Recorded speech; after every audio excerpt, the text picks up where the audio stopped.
Hello, and welcome back to the Belonging Place, where we talk about connection, community, and belonging. And I'm really excited. I'm the host, Kylee Shields, and this is our 50th episode. And I chose one of my very favorite subjects to talk about today, and so I hope you enjoy. When was the last time someone listened to you so completely that you walked away changed? Not advised, not fixed, not interrupted, but just heard. From 1951 to 1955, journalist Edward R. Murrow hosted a popular 5-minute program on CBS radio called This I Believe. And then from 2005 to 2009, the show was revived by two men, Dan Gediman and Jay Allison, on NPR. Gediman said, "The goal is not to persuade Americans to agree on the same beliefs. Rather, the hope is to encourage people to begin the much more difficult task of developing respect for beliefs different from their own." And this subject of agreeing, disagreeing, disagree better, learning how to listen to each other, sitting with differences of opinion is pretty relevant today, as it was in 2000s, as it was in the 50s. So you might be asking, like, what is this I believe? In the words of Edward Murrow, who started this segment, he said, "We bring you a new series of radio broadcasts presenting the personal philosophies of thoughtful men and women in all walks of life. In this brief time each night, a banker or a butcher, a painter or a social worker, people of all kinds who need have nothing more in common than integrity, a real honesty, will talk out loud about the rules they live by, the things they found to be basic values in their lives. In talking to people, in listening to them, I have come to realize that I don't have a monopoly on the world's problems. Others have their share, often far, far bigger than mine. This has helped me to see my own problems in truer perspective. And in learning how others have faced their problems, this has given me fresh ideas about how to tackle mine," end quote. I think that it was sometime in like 2008 or 2009 that I came across this notion or this idea, or this broadcast of This American Life. Or I was listening to This American Life on NPR, and I think there was either some kind of an ad about this, I believe, or something was happening. And I was like, that sounds really interesting. And after doing some research and like reading some essays on the website, they have, I think, they had maybe 65,000 people send in, this was in the revival, send in essays. They have a specific way that you can write. It has to be 500 words or less. There's sort of like a process that you start with, I believe in whatever, and then you write your 500 word essay. And on so many topics, any topic that you can imagine. After like reading multiple of these essays and kind of like digging in to Edward Murrow's radio broadcast and then listening to some on NPR, this all-encompassing question like seemed to come to my mind. And this is what it was. If I could only write one 500-word essay on what I believe, what would I write about? So I want to invite you to think about that for a moment, and then we're gonna come back to this a little bit later. We live in a world that is filled, in my opinion, with way too much noise. And when I say way too much noise, I mean noise that is distracting versus noise that is empowering or enlightening. We quote, "We have mastered communication technology while forgetting human connection." This quote can be attributed to most likely Dr. Sherry Turkle, and she is the author of Alone Together: Why We Expect More from Technology and Less from Each Other. In her book and in her TED Talk, her TED Talk is called Connected But Alone. She shares a few different ideas about how technology created to support communication is eroding authentic connection. And I resonate so much with both her book and her TED Talk, specifically with two different ideas. And I've shared some of these ideas in past episodes and also in a book that I wrote years ago. But I'm going to talk about two of the things that she sort of hits on. One is called the Goldilocks effect, and one is called silent interruption.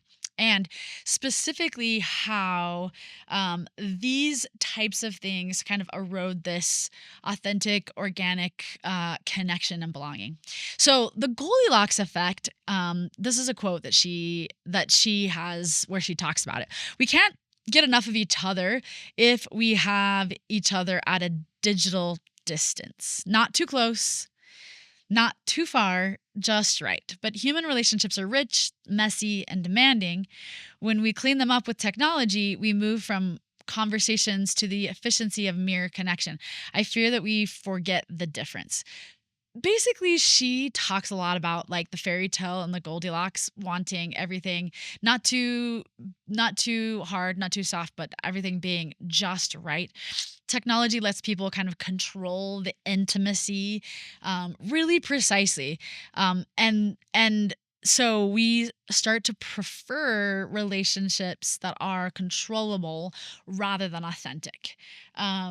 And I think most people can relate to this because when you have to, I'm just going to use dating because it's vulnerable, but when you have to walk up to a person potentially and ask them out or get their number, lots of things can go wrong, both on the asking and on the receiving.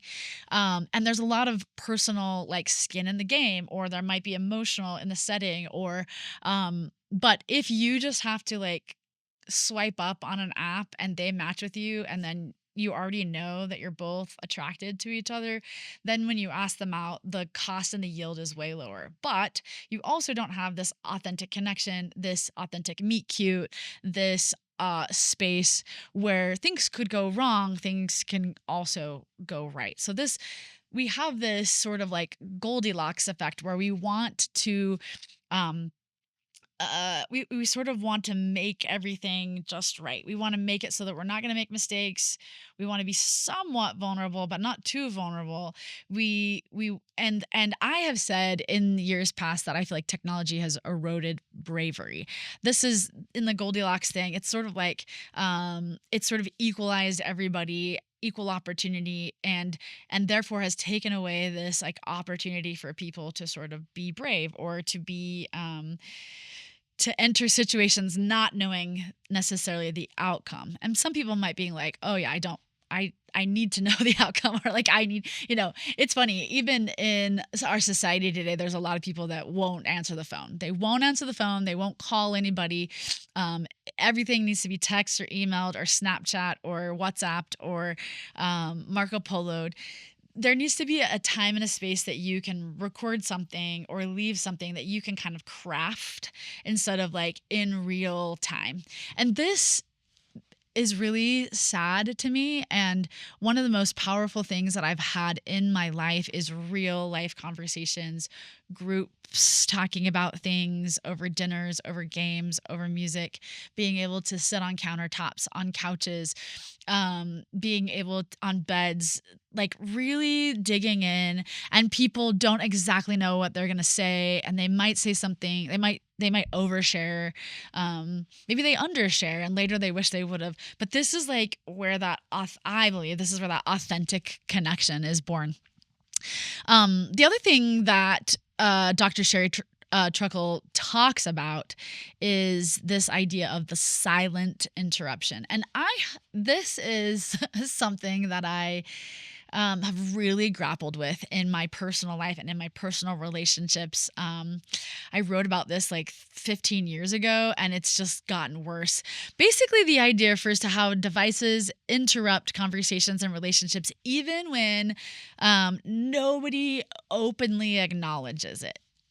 So, for example, you're looking at your phone during dinner, you're glancing at notifications while someone is talking, you're keeping a phone visible.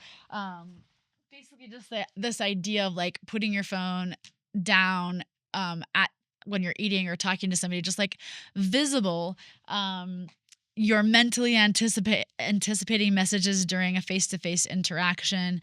Um, Dr. Turkle agrees that these interruptions fragment attention, reduce empathy and listening, and they signal that the current person does not have full attention and could lead to shallower conversations.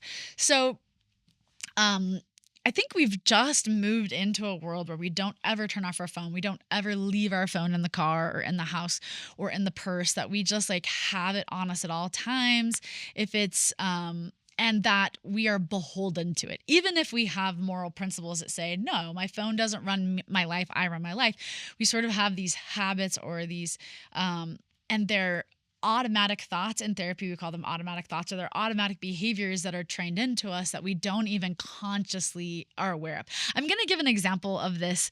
Before I give an example, the silent part is that the interruption may only last a few seconds and nobody comments on it, and it has become socially normalized.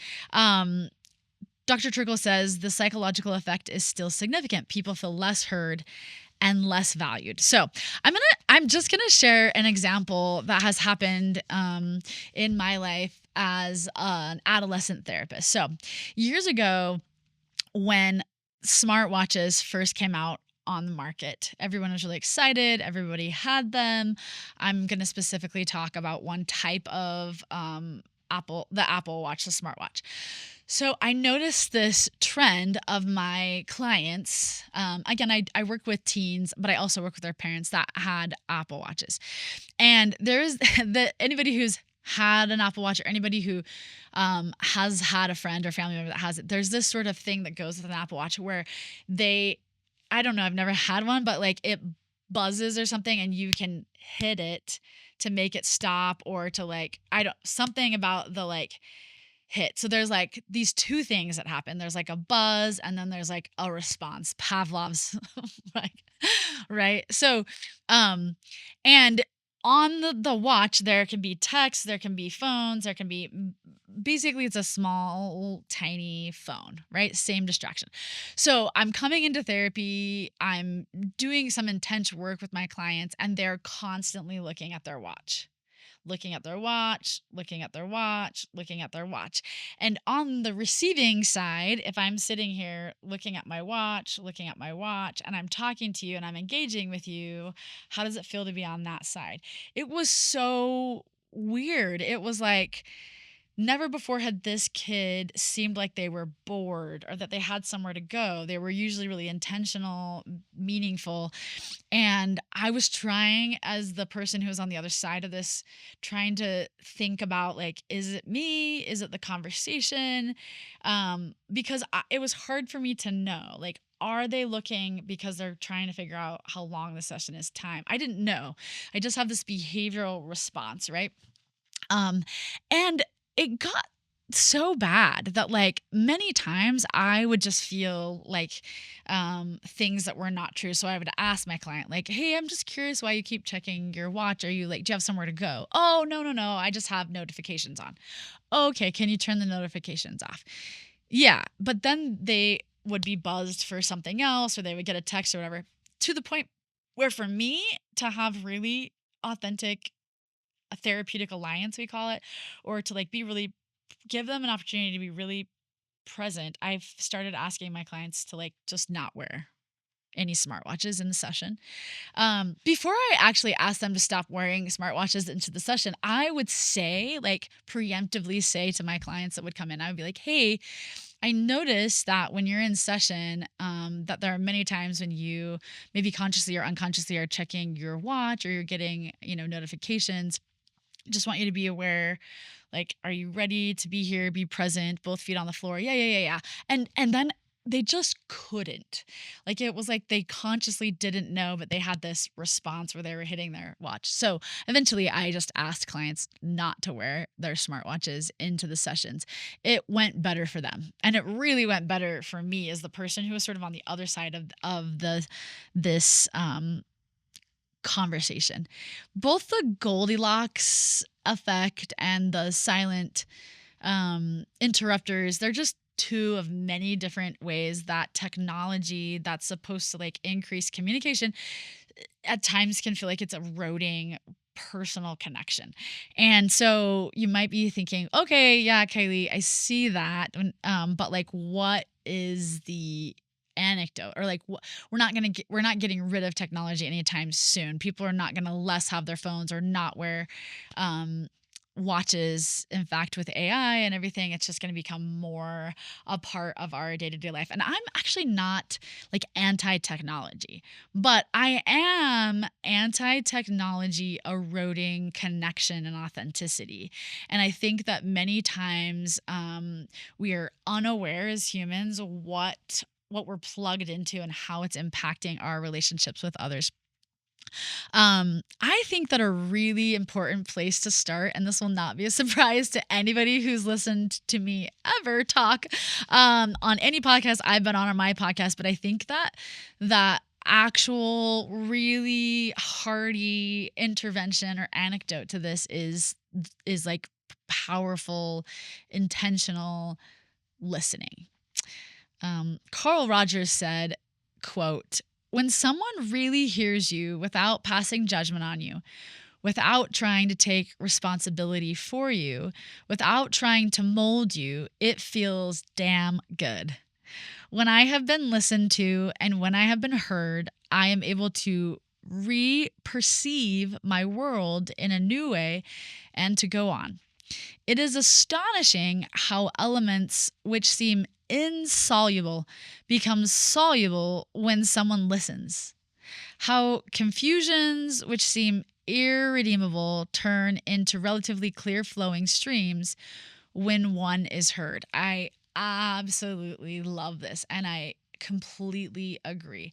There is something really powerful about being witnessed, about someone listening long enough, asking enough follow-up questions, that my own ability to process what I'm putting out into the world has space to come back to me, that I can see the solutions, that I can change my thought process before someone else is interrupting or fixing or trying to like move the conversation forward. After like much thought and deliberation about what I would want to write my 500-word essay on for the This I Believe project, I decided that I was going to write on the power of listening. And I'm going to share just a couple parts from that essay. I believe in the power of listening. I believe that as much as people speak with their mouths, it's their hearts that are screaming to be heard. I also believe that some of the greatest communication comes in the depths of silence. To borrow a line from a hymn, quote, "In the quiet heart is hidden sorrow that the eye can't see," end quote. I feel deeply in my soul, and as someone who has spent my entire career being a professional listener, that listening is intertwined with feeling another's pain. One of my favorite books, Making Last Matter by Rabbi David Wolpe, has this little interaction between neighbors. And I probably have shared this more than anything that I've shared on any platforms, because when I read this the first time, it just like woke up my soul.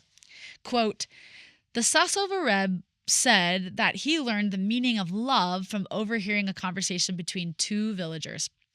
One asked the other, 'Do you love me?' The second replied, 'I love you deeply.' The first asked, 'Do you know, my friend, what gives me pain?' The second protested that he could not possibly know. If you do not know what gives me pain, lamented the first, how can you say you love me? Thich Nhat Hanh wrote, deep listening is the kind of listening that can help relieve the suffering of another person. And I truly believe that is true. I have been able to be a therapist for about 20 years. And in that time, there have been a lot of modalities and a lot of truths and things that have come out. There have been eye movement and reprocessing there for trauma. That's not talk therapy. There have been like TMS, which is transcranial electromagnetics. There has been biofeedback. There has been psychedelics, hallucinogens. There have been medications. There have been all kinds of things, and AI has entered in. Like, do we really need real people therapists? And there is a part of me that knew from the very beginning as a new therapist, and even more now as a seasoned therapist, also as a friend, also as a sister, also as a daughter, also as an auntie, that there's really nothing that can take the place of listening. And in the power of listening is that you're witnessing someone's life. And the longer that you walk alongside them and take the opportunity to get to know them and listen to them and participate in their journey, the easier it is for you to witness back to them truths that they may or may not remember about themselves or have feel worthy of. I'm convinced that the only way, really one of the only ways that we can truly connect to people and understand their pain or their grief or their loss or whatever you want to name that, is to listen to their story. Every story needs to be heard. People just like have a need to tell their story. And part of that is because this is the way we connect soul to soul.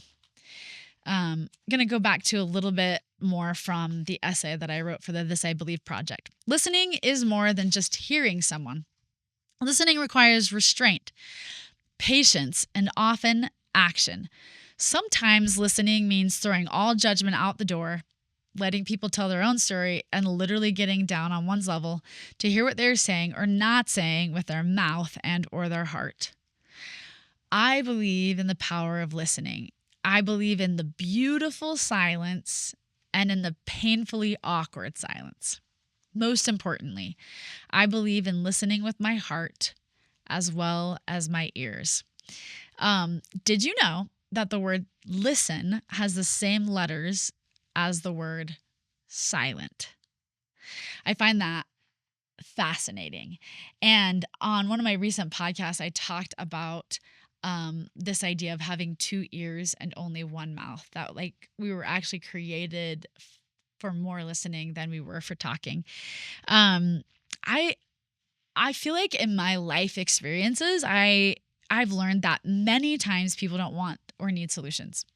Even if they seem like they're asking for them, they, like I said earlier, they just need to be witnessed. They need to feel like they matter, like they're not going to disappear, like their feelings are valid. When people ask me like, why do people go to therapy? There's a million reasons. And I always say, I don't, there's not really that many reasons why people go to therapy. They come to therapy because of what we call their presenting problems, what they think. I'm not sleeping. I have trauma. I have this relationship. I'm feeling stressed. There's a million and a myriad reasons why people come to therapy for their presenting problem. But when it really comes down to it, I think as humans, we all sort of crave unilaterally some really simple truths. And one of those truths is we all want to be heard. We all want to be seen, and we all want to know we matter. And part of that is receiving validation. So I feel like a lot of what I do as a therapist is validate people. I also feel like people want to either know that they are like within the normal range, or are they like outside the normal range? And most people think they're outside the normal range when they really are. And so some of what the work that I do for people when I'm listening to them is I help them to normalize their circumstance. It's crazy the amount of belonging or connection people feel when they are normalized and when they're validated. It makes them feel like they're not so isolated and alone. Lots of people individually come and say, am I the only one? And, other therapists and other teachers or first responders or people can relate to this. After years and years of sitting and hearing hundreds of people say, am I the only one? Of course, you have this perspective they don't have. You're one of hundreds of people who feel like they're the only one. And I'm not saying that to disvalue people's individual pain, because pain is relative. But what I'm saying is, I don't think you always have to go to therapy to feel that. I do think it's nice to go to therapy to that person is unbiased, that they don't have any relation to you or your family. They don't have, preconceived notions. If they're a good therapist, they're not bringing in their own personal beliefs or anything. So they're sort of there to observe and to reflect back and to help you solve your own problems and potentially find holes in the system. But I think some of the most powerful, palpable healing comes from people in your personal lives that just sit long enough, listen long enough, that provide you a space to be witnessed. I love this quote by David Osberger. He is an American Mennonite pastor, author, theologian, counselor, and educator. He's known for his influential work in pastoral care, cross-cultural counseling, and conflict mediation. He famously said, "Being heard is so close to being loved that for the average person, they are almost indistinguishable." And I want you to think about, I want you to go back to when I asked you if you could write just one 500-word essay about something that you believe. What comes to mind? I think that most people, deep down in their core of who they are, it comes down to something that made them feel something. These are our strongest beliefs, either that we're deconstructing from or that we're figuring out. And I think that the other question I want to ask you is there any particular time in your life when you felt really heard, really seen, really, maybe back to that first question that I asked, opening up this whole topic. When was the last time someone listened to you so completely that you walked away changed? I've had a few of these. I would say I haven't had so many of these, but I've had a few experiences, and I wanted to share one of them. One of these experiences was when I was really struggling with like what I did not have in my life. So at the time it was, and still is, didn't have a partner. I wasn't married. I didn't have kids. And I was really actively out loud grieving this space. And what I didn't want, and I was having a hard time knowing who to talk to about it, because what I didn't want was this thing that I call tipping, where people feel really awkward in the space because they know they can't solve your problem, and maybe they relate, maybe they don't relate, maybe they have what you don't have, and so they don't know how to sit in it with you. They're kind of pain averse, and so they tip, and they will say things like, "Oh, but you dot dot dot, but you have this and you did this, and what about this?" And almost like you should be grateful for all the things that you have, as a response to me wanting to vulnerably and authentically talk about the things that I don't have, or the absence of things.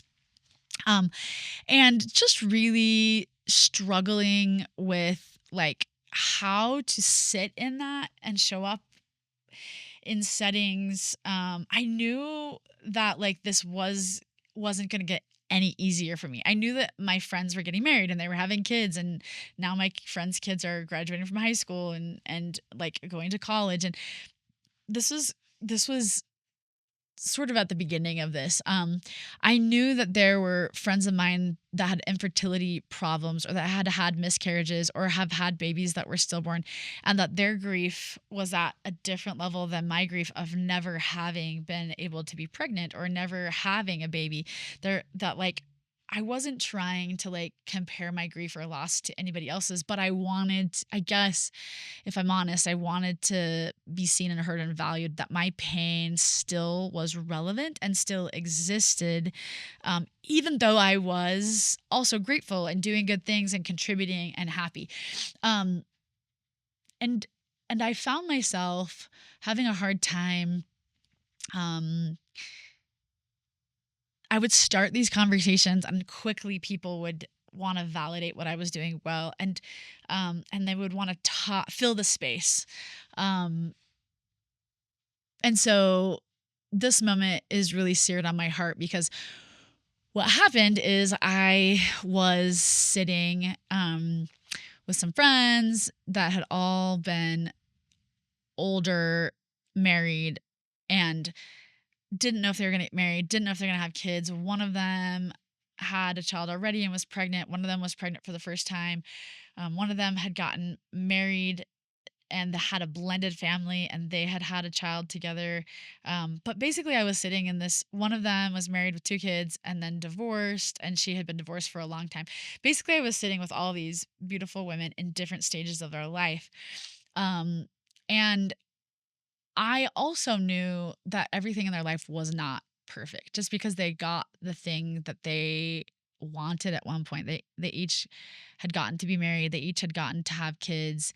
Um, the reality of their circumstances with their kids and partners wasn't obviously perfect. And because I knew them well enough, I knew there was challenges that existed in that. So while I was sitting there grieving what I didn't have, trying not to compare like what they already had, it was this like really hard circumstance of being like, I know I'm loved by them, I know they value me wholly. Do I really want what they have? Probably not. Do I want the idea of what they have? Probably. Anyway, there was a lot of emotions happening. And one of the emotions I was having was how grateful I was that my friends, got to experience these things that they wanted to have. But I felt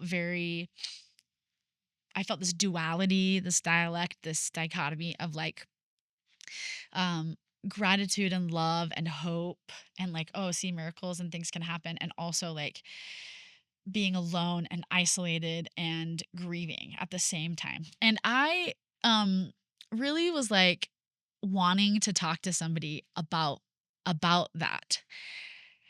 And I just didn't know how to like share this experience. And so I walked we were at an event, and the event ended and we all walked off, and we were mingling and we were talking, and everybody sort of had their bright faces on, and it, we're on, here we go, everybody talking and talking, and doing the thing that we do. And I just was like having a hard time putting on that facade, or not even that facade, I would just say like I was like wanting to kind of wallow or sit in my feeling.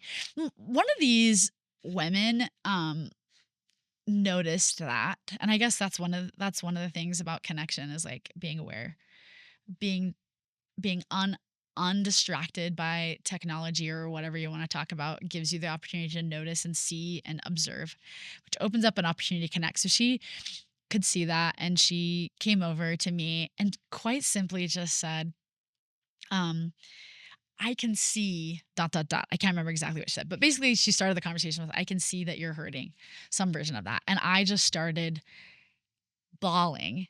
Um, and she just hugged me for the longest time, which was essentially listening. She didn't talk, she just hugged. And then after I stopped like actively crying, she didn't say like, what's wrong? And it gave me that beat, that pause, that minute. She just like held me out kind of like arm's length.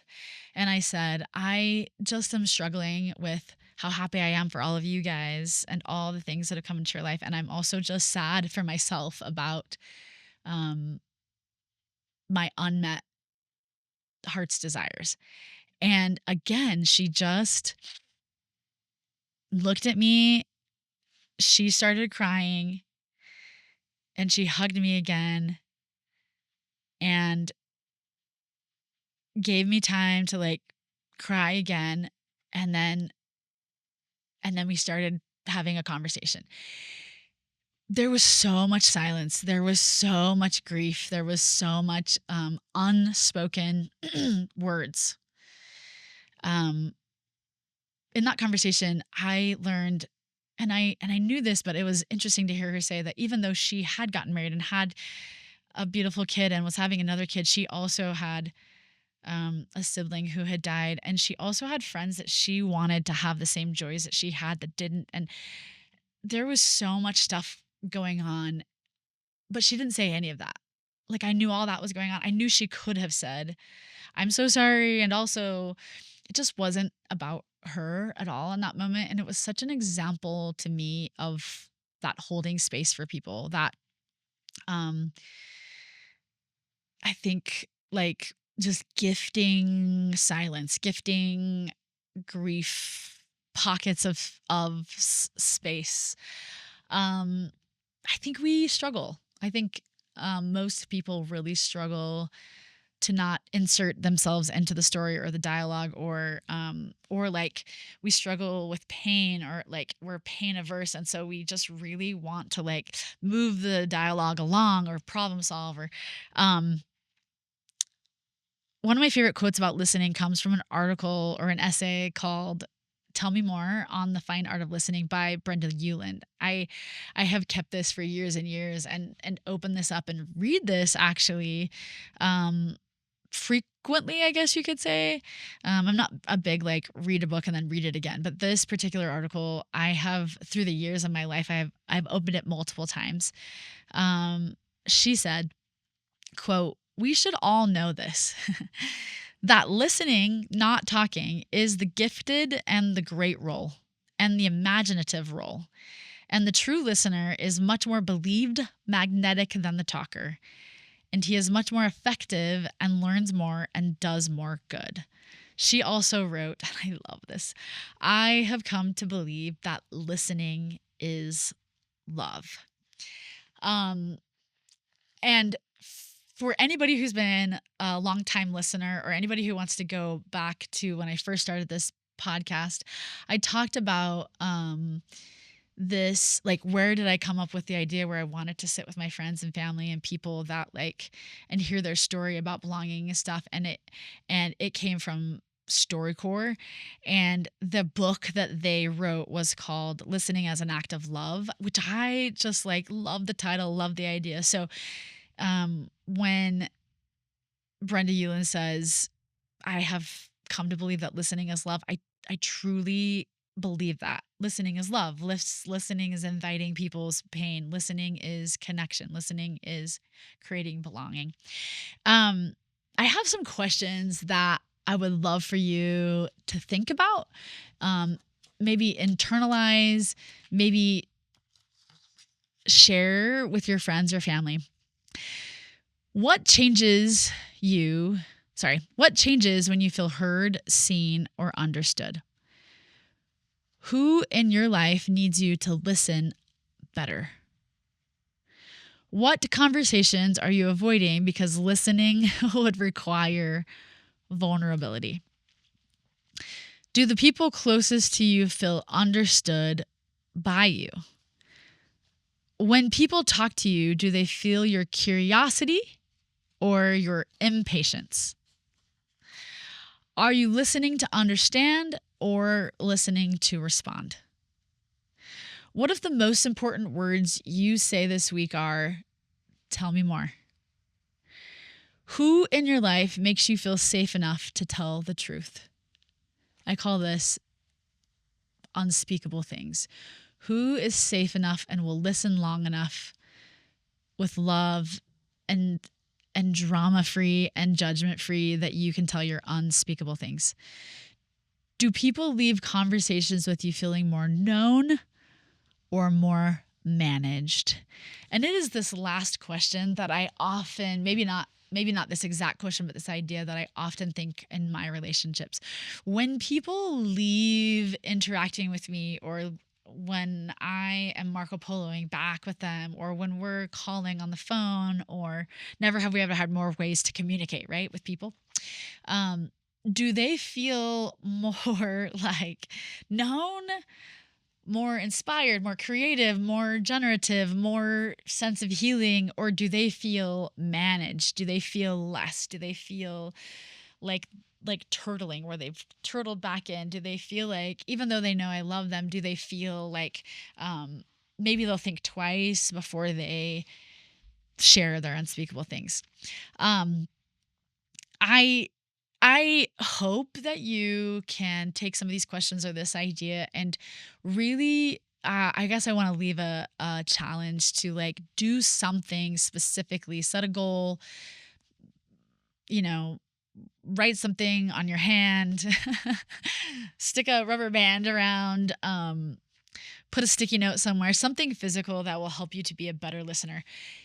Years and years and years ago, I had a really good friend, and his ability to listen was palpable and noticeable. He was one of those people that like would only really talk or say things when it was necessary, or and not even really like when it was really important. I asked him about this recently. I also asked him about this at the time, and he said, I just feel like sometimes people fill the space with fluff. They just talk. And so I don't feel the need to contribute anymore to the fluff because it's all out there.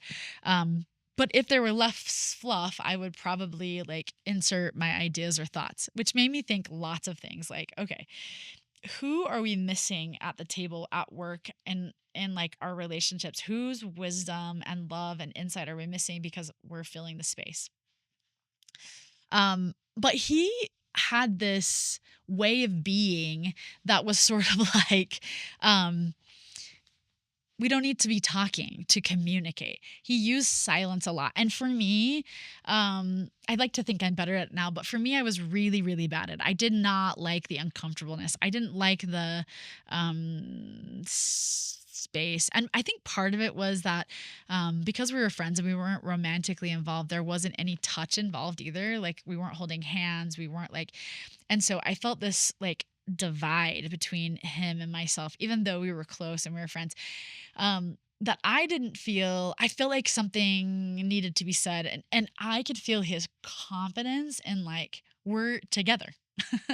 We're together, we're walking, we're together, we're viewing, we are spinning next to each other. We don't have to actually like speak out the words. Like you can sit next to me and think your own thoughts and I can think my own thoughts, but we're together having it. And we never talked about this, but the invitation was so loud to me. Like, what am I missing by filling the space? And so I had heard this phrase, um, talk less, listen more. And I decided to flip it to listen more with the emphasis on listen more, talk less. So I had this LMTL and I wrote it on my hand right here in marker for, I think, maybe 4 years. Like rewrote it, wrote like it was a tattoo, basically. I also had it on a sticky note that I still have that sticky note in my office today, LMTL. And I gave myself this visual reminder and sticky note um because it wasn't intuitive, it wasn't natural to me. I had to like really think when I entered spaces like listen more than you're talking. Listen more than you're talking. Give people space, and then when they're done, be curious, ask questions before you contribute. As a person with ADHD who just like has lots of ideas and lots of things, like I often want to just like contribute to the conversation. I don't think that's necessarily bad, but I was really trying at the time to like really work on my hearing muscles, just like any muscle that you have to like work on. It's like um and I learned a lot. I learned a lot about myself. I learned that I was way worse than I thought, like talking and filling the space. I learned that um, other people feel compelled to fill the space when you don't, for the good or the bad. Um, I learned to be much more comfortable in the silence. Um, and there's a lot of other things that I learned, but um, I also, because I wrote this acronym on a lot of things, it gave me the opportunity. People would ask me all the time, like, what does that mean?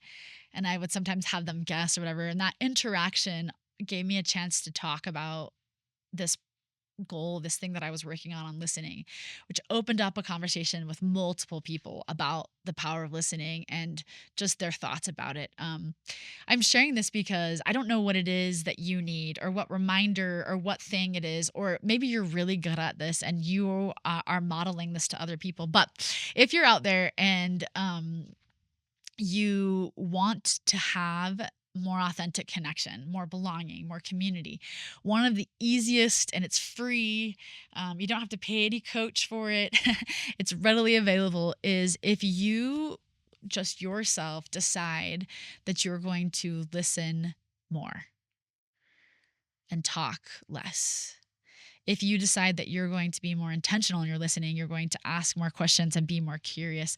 I think these things are absolutely life-changing. I know for sure that it will invite you to feel others' pain points more. And so that's something to think about. But it will invite people to be more vulnerable, speak their unspeakable things. So be prepared to figure out your own stuff, to be resilient, to be able to hold your own space so that when people are doing that, you don't feel the need to like fall into that space. Um, but but as you listen, you will be a great witness. And I think that you will find that deep connection and belonging. Maybe the greatest gift we can give another human being is not our advice, it's not our intelligence, it's not our solutions. Maybe it is just our attention. Because when people are deeply heard, something extraordinary happens. They soften, they open, they become more fully themselves. Brenda Ueland also wrote, quote, "When we are listened to, it creates us, makes us unfold and expand." And what if that is true? Maybe the people we remember most are not the people who impress us the most, but the people who have made us feel the most understood. What if every person you meet is carrying unseen thoughts, unheard grief, invisible brilliance, waiting for someone to say, "Tell me more"? And maybe the people who change the world are not always the loudest.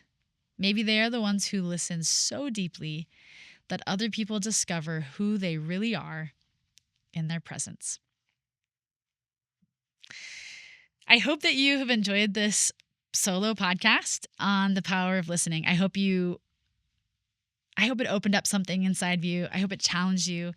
And I hope that it quietly invited you. I am so grateful to all the people in my life who have loved me, listened to me, reflected back to me my worth, and bear witness to my strivings. I'm also so grateful to all my guests who have been on this podcast. I'm so excited to have more guests. And I want to just say that 50 is just the beginning. Thank you.